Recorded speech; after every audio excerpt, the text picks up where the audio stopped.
All right, today, question from Charlotte. Charlotte says, how did you get out of quasi recovery? I've been in it for over a year, and I wouldn't say it's the typical quasi recovery, as I'm eating enough and my weight isn't low. In your opinion, Charlotte. I'm constantly hungry all the time and I still think of food. Well, that would make me think that you're probably not eating enough. Remember that your brain doesn't just think of food because it's fun or for the heck of it. It thinks of food if you need to eat. In the same way you don't think about going for a pee all the time unless you actually need to go for a pee. It's kind of similar. Brain doesn't do anything to just, for the heck of it. Anyway, sorry, I'm getting all these notifications on my computer. Ignore the sounds. Anyway, Charlotte says, I decided to increase a little bit by adding a banana every day. And it seems to help, but I still feel in a rut in the same place. Well, hang on a moment, Charlotte. What is a banana? Like, seriously, you're hungry all the time and you think a banana every day is going to change that? No. So just that tells me that you're restricting a bit, because why aren't you adding crisps every day?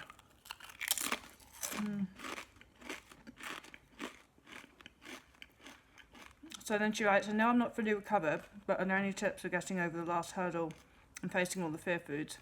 I want to go to uni next year, but I can't if I'm not recovered. Right. Okay. So, everybody ignore the boxes behind me. I'm still unpacking. Sue me. So it doesn't sound like you're fully recovered, does it, Charlotte? And it sounds like if your idea of adding food is adding a banana, or if you're... Like, if I ate an extra banana every day, I wouldn't even notice it. I mean, I don't really actually notice what I eat anymore, but you know what I mean? It's like, maybe adding a whole meal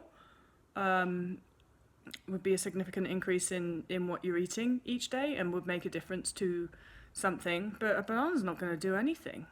Banana's a piece of fruit.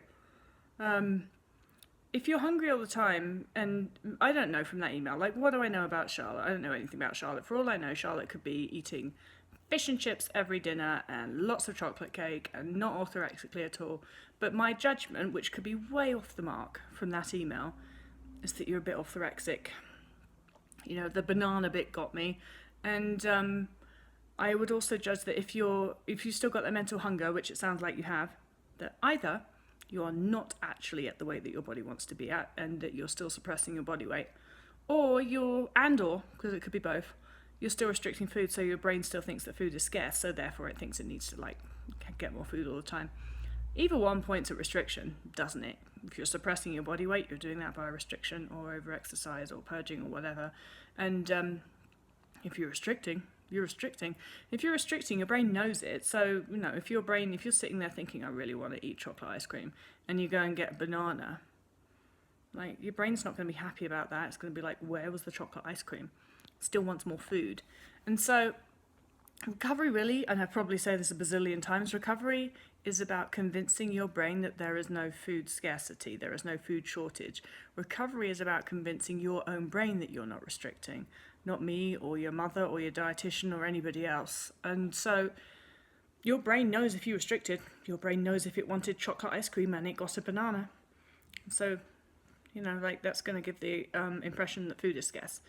And it just sounds to me, Charlotte, as if you, those mental state traits, being hungry the whole time, thinking about food the whole time, and then actually noticing if you're eating a banana or extra or not, which says to me a hyper-focus on food, all of those things point to that you are still restricting and your brain is still acting as if food is scarce and your eating disorder is really active. So I would have a little bit of a look at that, and you might not want that to be true. So you might not want it to be true that you are still suppressing your body weight and that the reality is that your body would be happier at a higher weight than it is right now. That, I'm afraid, doesn't stop it being true if that is the truth. And who am I? I'm just someone on the internet that's answering the email question. I don't know you, Charlotte. I'm just giving my opinion, which is kind of what you asked for, which might not be what you want to hear, but it's probably going to be true that you need to eat a lot more food. Go for crisps, not bananas.